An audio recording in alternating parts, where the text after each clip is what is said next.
Estamos com o perito Henrique Praeiro Carvalho. Vamos fazer algumas perguntas para ele, que é perito do Estado. E qual a forma de ingresso do perito civil? Bom, o perito na área civil, também chamado de perito judicial, ele é o nomeado pelo juiz. A forma de ingresso dele, na verdade, é por nomeação do juiz, né? O perito judicial, ele vai ser quem vai analisar o aspecto técnico de determinado assunto para o juiz. Por exemplo, se for uma área técnica de engenharia civil, obviamente ele vai nomear um perito engenheiro civil, né? Essa nomeação ela pode decorrer assim, os profissionais deixam os nomes dele, deixam os currículos deles nos fóruns e eles vão estar à disposição para o juiz ir lá pesquisar e decidir o melhor profissional.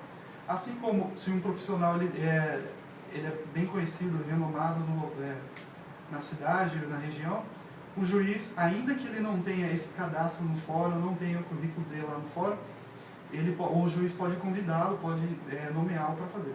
Ele não é obrigado a aceitar, a fazer esse tipo de perícia, né?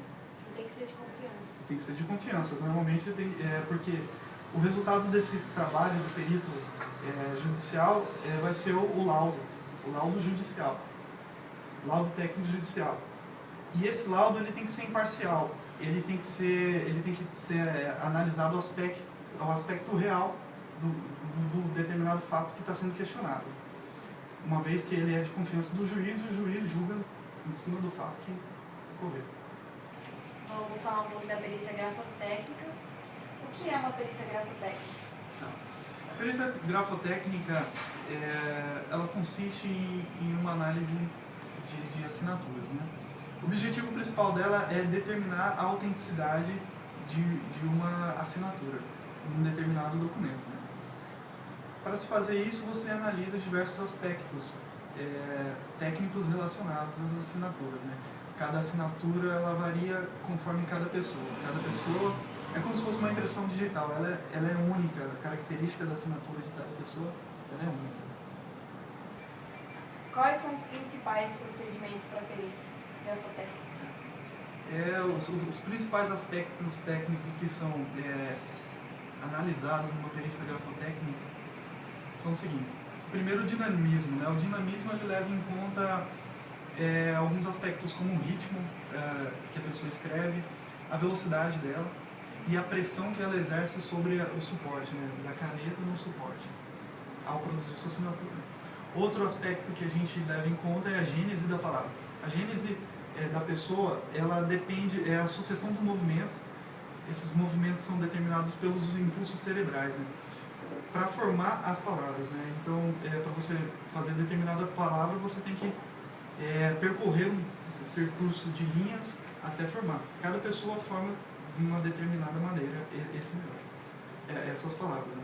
O espaçamento entre as palavras também ele é analisado, não só entre as palavras como as letras, né? E entre as frases, parágrafos, eles são analisados também. A inclinação, se ela é ascendente, se ela é descendente.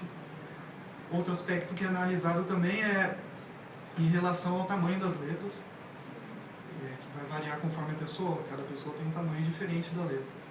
E os aspectos mais técnicos que são os ataques, os arremates, né? Que são em função da parada da pessoa.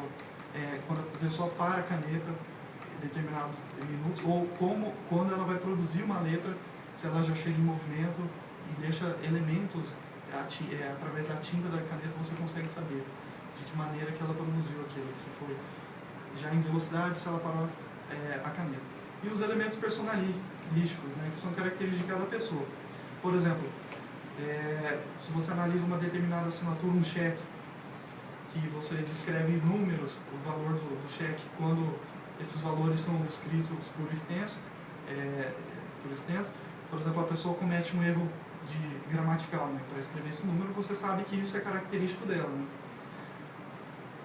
O exame em si da perícia consiste no seguinte: você tem uma peça que ela é questionada, uma assinatura que ela é questionada, e você tem o suspeito de ter produzido aquela assinatura. Você pega esse elemento onde ele é questionado essa assinatura e a pessoa suspeita vai fornecer o padrão. Né? Essa pessoa suspeita fornecendo o padrão, ele pode ser de diversas formas.